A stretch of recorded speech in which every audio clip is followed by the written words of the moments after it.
Hey, what's up guys? Now for this week's video, I'm going to be tattooing my interpretation of a Griselda Blanco portrait. And throughout this video, I'm going to be sharing some pro tips on how to achieve smooth shading and get past some of these challenges that lie within tattooing a realistic female portrait. But enough of all that, let's get into it.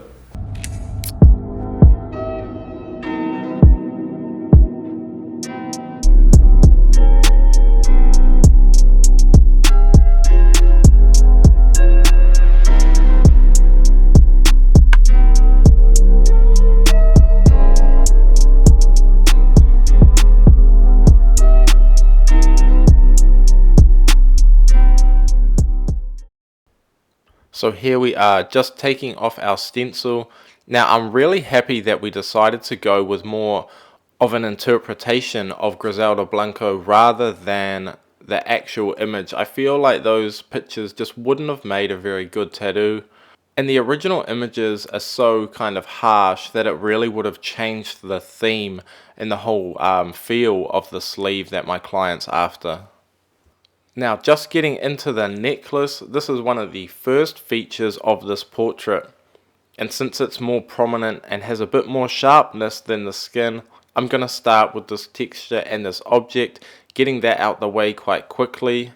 I just used a 7 round liner and a 7 round shader to get in those nice round shapes. And I didn't want to spend too much time there. I think it would be silly if I spent like over an hour on that aspect when we have so many other challenges ahead of us and a lot of time that I want to spend on making this portrait really soft and realistic. And since I do saturate the portraits quite a bit, a lot of the time is spent on building up my values, so it is a little bit time consuming on making these nice smooth tones really saturated. And it's really not a process that can be rushed. It is just slowly building up and just slowly and softly passing over that same area until you reach that really nice rich saturation with your value, almost like with color. So I'm just finishing off the earring as well, getting that texture knocked out. It is very similar to the necklace. A round shader does it perfectly, and the round shader has the perfect level of sharpness for that. It's a little bit softer than a liner, so it's allowing us to show a really strong form, but it's not going to take too much attention away from the portrait and some of these finer and nicer aspects that we really want to pull out and catch the eye of the viewer of the tattoo. Like the eyes and the lips, for example. And that's really how I prioritize my time as well. I don't want to spend over an hour on a minor aspect. I'd really like to prioritize all my time and effort into more important areas of the tattoo. But I never rush my fundamentals. You can see here that I'm spending a lot of time with a 13 round mag to make sure that my black is really well packed before I move on.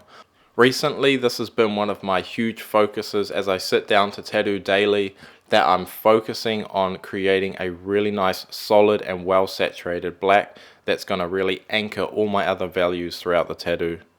But now we're moving on to the hair as we come out of the shadow, so starting to put in a little bit more of a shape and form there.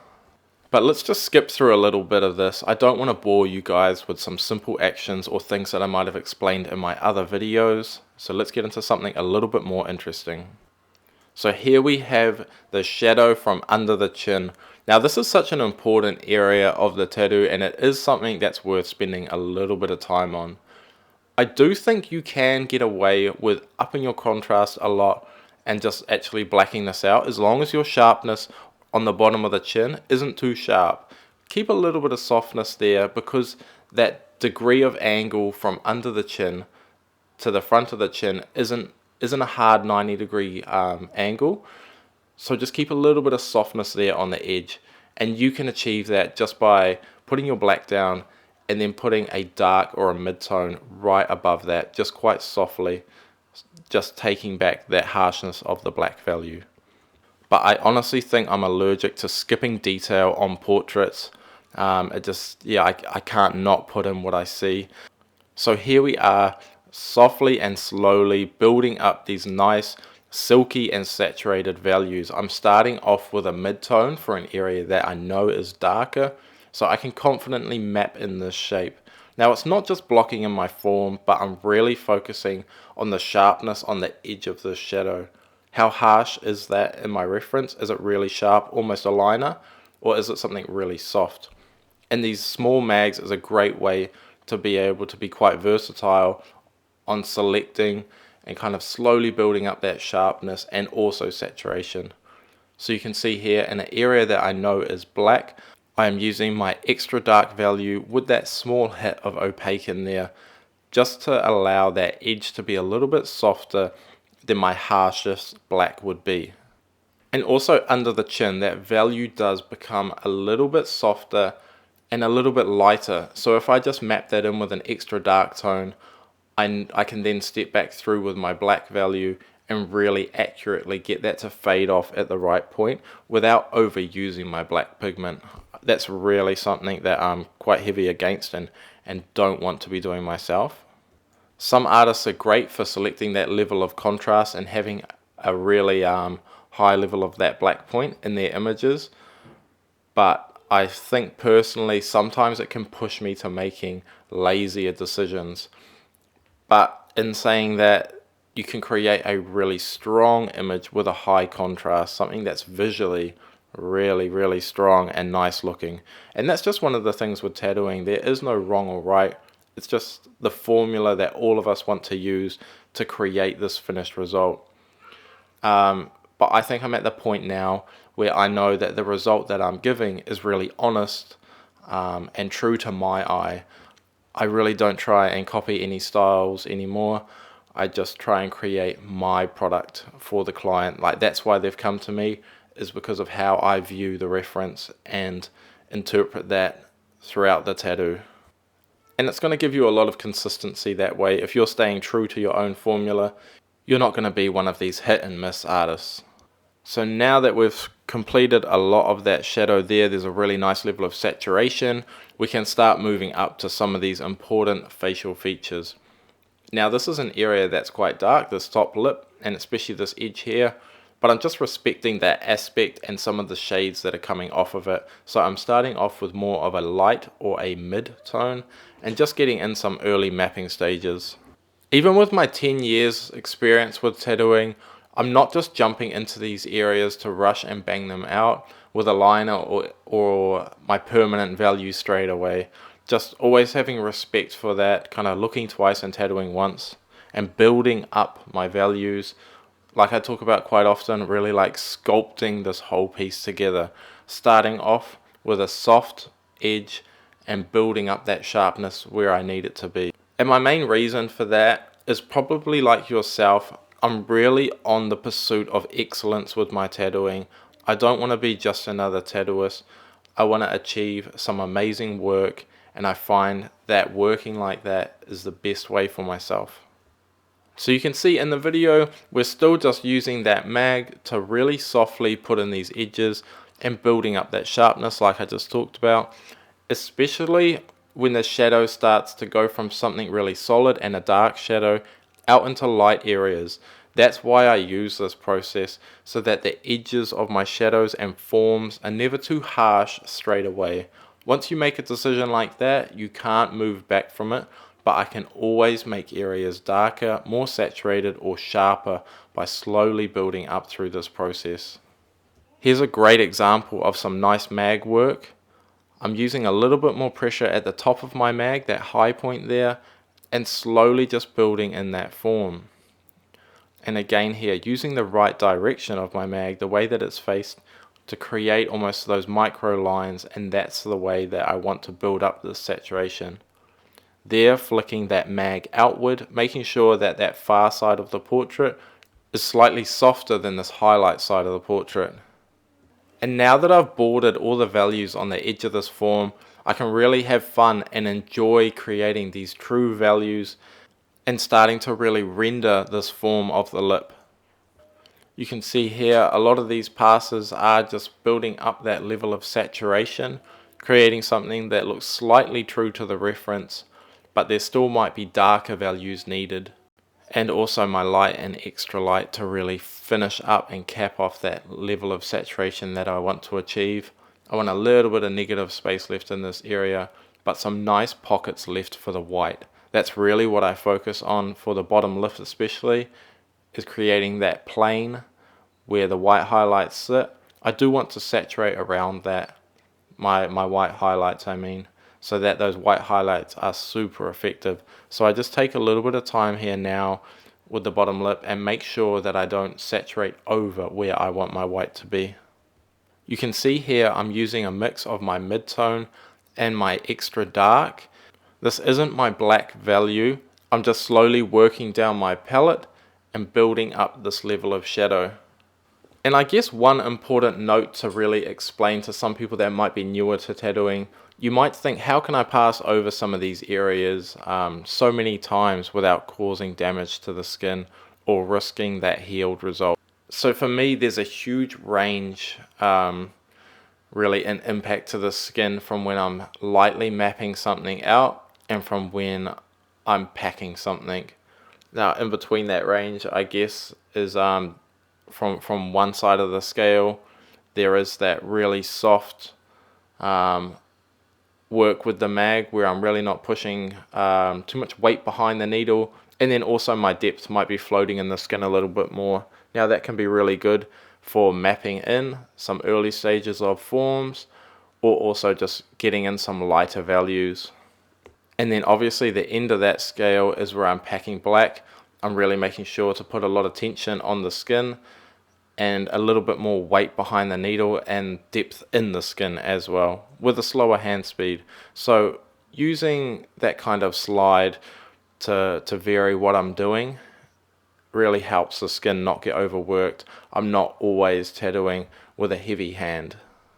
So now we're about over halfway on this lip now. Our level of saturation's really built up, and that plane is sitting there for those white highlights to sit on the bottom lip, in comparison of the top lip, which is going to be a little bit more of a shadow side, and there is some darker values to come in that area.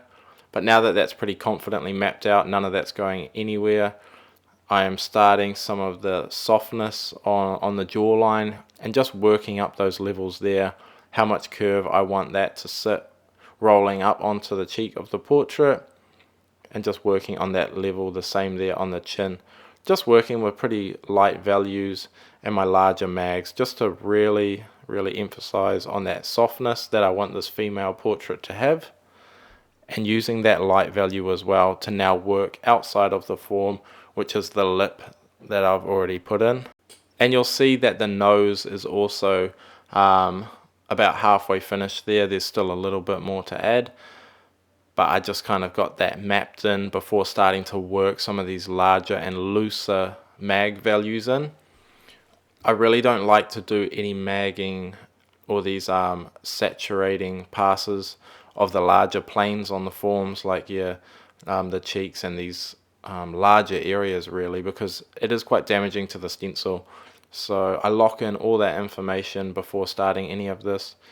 And also, it's much more realistic and better for your eye if you can have some tattooing in between the gradients that you're trying to saturate. So for example, if I want to shade the chin, I'll make sure that I've tattooed the lips and below that, so I can achieve that really realistic value on what's true to that. But since that wasn't done on camera, we're going to have to shout out our mystery artist that finishes all these aspects off camera for me. He's obviously way better than me, so shout out to that guy. Yeah, thanks Nico Hurtado for coming into the studio and tattooing that little bit of the nose for me. I really appreciate it. But you can see here the passes that I'm making with the mag, they are really like light and loose passes. I'm not wanting to create too much of the same shape as I'm whipping the mag. I want kind of like a loose and soft, almost round motion there.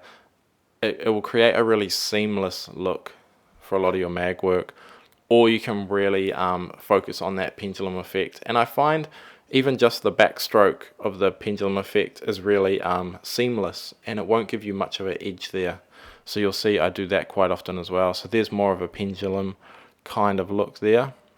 and it's a really cool stage of this portrait. Now we're starting to build up the form that kind of lays in some of the saturation and some of these values as well. So really just blocking in with some of these lighter values, and then later on I can pass some more true and something that's going to anchor a better healed result once I have that form and I've kind of found that shape throughout sculpting and saturating with these lighter values. And now that some of the lower side of that portrait is saturated and I've found some of that form, I can start to move up in between these next two sections, which is the lip and the nose, and start to saturate up a little bit, but I don't want to work too close to the eyes until I've got that information locked in. Now also part of that is because my stencils don't hold as well because I use the inkjet stencils. They're really nowhere near as good as a hand stencil, but I do like the amount of detail that they hold. It's a nice level after you run it through kind of one of those third-party apps to kind of create a nice level of stencil for you. And the main reason is it allows me to get tattooing on the skin about 40 minutes faster than if I hand stencil, which sometimes these stencils can take, especially if there's any geometric kind of aspect or lettering. It really does make that side of tattoo stencils a lot more accurate. And I think that's a lot better for my clients as well. If they can have an extra 40 minutes time of me tattooing, then I'm either going to be able to achieve more or take my time a little bit more with their tattoo. So that really is the main reason why I like to use the inkjet stencils over any of the other ones that's on the market at the moment. There is something I want to talk about with the stencil machines in just a minute, but this is quite a good part of the tattoo. So I'm starting to use a darker value. I'm getting that black mapped in. So I've created that nice edge, and now I can work from this edge towards the lip. Like I said, I really like saturating in between two kind of edges. So here I have a nice dark mid-tone, and now I'm just starting to really sculpt out the truth from my reference, getting that value right, and making sure that this value is sitting really seamlessly and soft down this cheekbone. As we get to the end of that shadow, really making sure that my hand speed is nice and slow and really pushing out that value to try really just let that value just softly disperse into nothing. But yeah, like I was talking about with the stencils, there was one brand of stencil printer that hit me up to kind of share the product, and I don't think I said, I think I said no, that I wasn't really doing too many review videos. I don't really want that to be what this channel's about. I've had heaps of brands hit me up, needles, stencil printers, Dragonhawk has obviously hit me up, but I'm happy to work with them. Like, I actually really like that product, so I'm using the Fold Pro here. So I'm happy to work with them. It's become my daily machine. I'm not going to tattoo with something that's worse.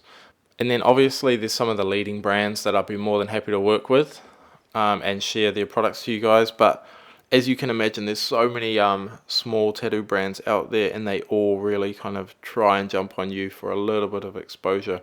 And I just want this channel to always remain really true. Like, yeah, there's hardly any sponsored products that are really shown here. The only thing would be the machine, which is the Fold Pro. And like I said, I'm not just going to grab a machine, because I've been offered by like 3 or 4 machine brands now to send out their machine. But yeah, the Fold Pro is really a machine that I'm happy with, so that's why I use it, because it's a good tattoo machine, not because it's a free product that I want to show. My needles, my inks, nothing else is sponsored there. Like, I really want to do every step I can to create the best product for all of my clients, so there's no way I'm gonna start using some random needles, especially on my clients. You know, these people have come to me with their trust, and they're putting that in me to create a nice tattoo that they can keep forever. So I need to respect that at all times as well, and look after my clients that are coming to me, because without that, you know, there's really nothing there. So some of these brands think that I'll just happily grab their product and just video me tattooing with it. But yeah, that's really not the case. Not until something that I'm really confident is gonna be the best tool for my clients tattoo. Like I am here, like first and foremost, to, yeah, like I always talk about, be the best that I can be and create the best result. And that's what I want to share with you guys, I guess, is as much as like I'm trying to teach and help people, sharing a little bit of my journey as well. There's a bunch of kind of like clickbait videos that I could make and some that are out there, but I just think I'll leave that side of YouTube tattooing, I suppose, to those artists, you know. They can handle all that like funny business, eh? Like we were cracking up the other day in the studio.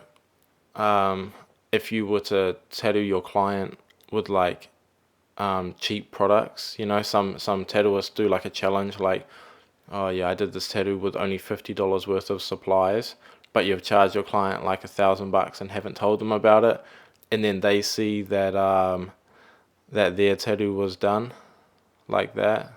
Like that's pretty crack up. I would never, yeah, see the need to use cheap supplies to risk the client's tattoo over like a couple of views, eh? And one huge truth is that now the average tattoo machine or even the cheap machine is really good, like quality wise. It may not last a long time, but as far as driving ink into the skin, yeah, it does a really good job at that. So it's not really a challenge. Like I think if you want to engage and do something that's impressive, like do the world's best tattoo, you know, achieve something like that rather than something for views. But here we're onto the eye and the tattoo. So just like the lip, I started off softly mapping in that area with one of my lighter values, not too much pressure behind the needle, and the 13 round mag.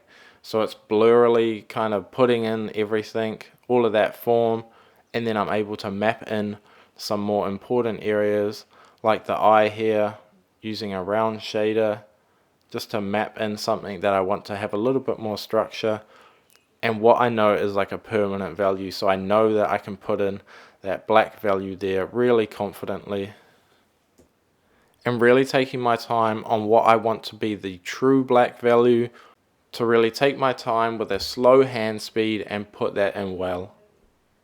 And round shaders are great for that. With a little bit of weight behind the cartridge, it will really create something that's really solid.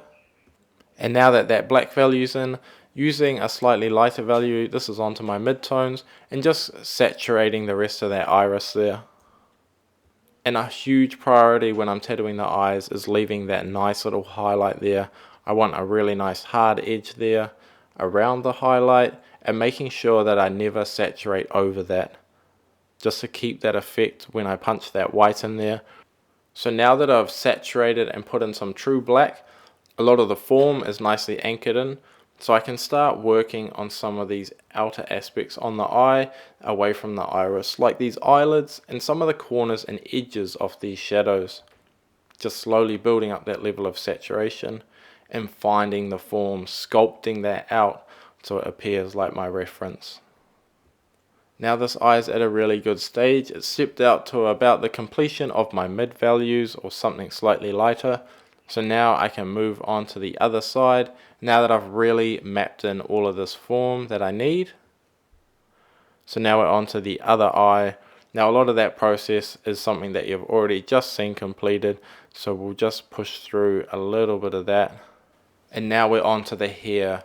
Now I really like all the hair that kind of appears with these more old school and film-like images from this era. So it really is like that nice heavy black, and then these nice kind of planes that appear into a really nice highlight. So I'm just using that 13 round mag just to put in that edge and start some of this shape. Really focusing on what I want to be sharp, so this edge a little bit more, and working out that level of saturation. Finding my solid black and just packing all of that in. making sure that I'm really taking my time. Black used to be something that I kind of would be like, oh, this is a large dark area, let me quickly smash that out. But now I'm really taking my time to make sure that this is really well saturated, and yeah, just packed super solid. Something that's actually helped me do that a little bit is just trying to like slow down, and I'll just try like focus on my breathing for a little bit, because it's quite like tedious. I don't actually enjoy packing the black. Like when you have something that's so repetitive, yeah, I find it quite boring, and it doesn't bring a lot of information to the portrait, but it's so important to have that area of your black value true. So yeah, I'll kind of just be like, okay, it's time to pack black. Let me just focus on my breathing for a little bit and get through this, and just do what I need to tattoo that really well. So just smashing in a bit of those eyelashes there. And like I've been talking about a bit in this video, now that I've put that black edge on where the hair is, I can more confidently start to work up above the eyes now into this new edge, which is now the area between the eye and the hair. I'm able to start working through these eyebrows and the shadows that kind of lie between it. So before I finalize anything, I want to move up a little bit and then back down, and then start to saturate everything outward from that aspect that I've just anchored in, which at this point is the eye. And thinking about it, there's so many aspects now that I tattoo what I know looks kind of best in my references, unless it's something like a family portrait. Like I know how to tattoo female eyebrows really well, and something that appears nice in a tattoo. So that's kind of the process that I use for this, and I think I explain it quite well in some of my earlier videos as well. So if there's some of a female portrait, maybe just click on that if you want to see how I do that. But just the rough brief is, yeah, using the 13 rail mag, just slowly on its side to chop in those fine hairs, especially towards the nose as the eyebrows start to kind of bridge. I'll have a few kind of looser, really sharp strands, just to really make that texture nice and dramatic, so the viewer can see that texture, and that kind of blends nicely into a more saturated shadow, more of the body of the eyebrow. And then we've just got our hair and that lettering to bang out, so I kind of just quickly smash that out. I don't think that that's too insightful to you guys. I kind of just quickly hard and fast outline that lettering, just so that I didn't have to place a stencil on next time. And now we're on to our white highlights. And you might be thinking, oh, there's still actually a little bit of this video left to go. Now that is because after my white highlights, I completely freehand in some smoke, so there's no stencil there. I'm not even looking at a reference image. I kind of just build up the form myself. I've done it a lot of times. But just talking about this white highlight here for a second, so I'm using a really nice and sharp needle, which is the 7 round liner extra tight. So that's a Metrics product. Yeah, these extra tight groupings are really nice. I'm not sure if the brand that you're using has them, but try them out. I do really like them. I think they're a little bit more saturating, like they punch in a little bit more ink, so you get something more solid, but it's still a really crisp edge, which is great for these white highlights. We want to really punch in that value. I find white is quite a thick pigment, so maybe a larger grouping in an extra tight format is yeah, perfect for this. And really just focusing on these important aspects of the portrait, so the eyes, the nose, the lips, and maybe some small areas branching out from that, but nothing that's too wide on the portrait. I want to keep the viewer of the tattoo really locked in on these important aspects. So as we get further away from our important areas, just some kind of smaller hits, more just encouraging the viewer to kind of look this way. You'll see this is quite a cool highlight that I like to do right here, which is just under that eyebrow there, sitting nice in the highlight. If it is true to your reference, then yeah, feel free to chuck that one in. But I really like the white in these small sharp hits. Although fully saturated pieces can look pretty good in photos, I think the healed result might be a little bit nicer with a little bit of that negative skin left. And you can see actually this level of saturation is still pretty high for a portrait. Getting those highlights on the lip and that bottom lip on that plane that we had created earlier, making sure that those are super solid. Like I want those to be just as harsh as the hits in the eyes. This is an effect that I really like as well, where that strand of hair fades onto the face, rather than leaving it as that dark line, putting that white edge in there, because it's a little bit unrealistic for that strand to just end there. It doesn't disappear completely, it just changes value, which sometimes isn't shown in your reference for the hair. So when you're tattooing hair, really think about what's going on with these strands, and don't trust your reference too much, especially yeah, I think that hair is an aspect in your reference that it can trick you sometimes with the photography that's going on. Okay, but now we're tattooing the smoke. So you'll see that there's no stencil there. There was never any stencil to put in for that smoke, but there's a little bit of a cover up there. So I kind of just bang in a little bit of a black form and just start building off of it. If you know anything about my work, especially over the last I guess like 6 years, I've really relied on smoke to be a solid aspect through all of my tattoos. So I'm really confident with the form, and I have a high understanding of it as well. So yeah, it really is just working out some of these black pockets, and it's just a negative space, and the more times that it passes over itself, the purer it gets. So it's like, obviously it's quite an opaque aspect. Yeah, it just builds up. The more times it passes over each bit, it becomes thicker, so it becomes whiter. So if it's a big cross section or a part where you just want the smoke to be a bit thicker, giving yourself a little bit more negative space, then yeah, you just build off that as the main form. And that brings our session to an end. So let's have a look at the finished result.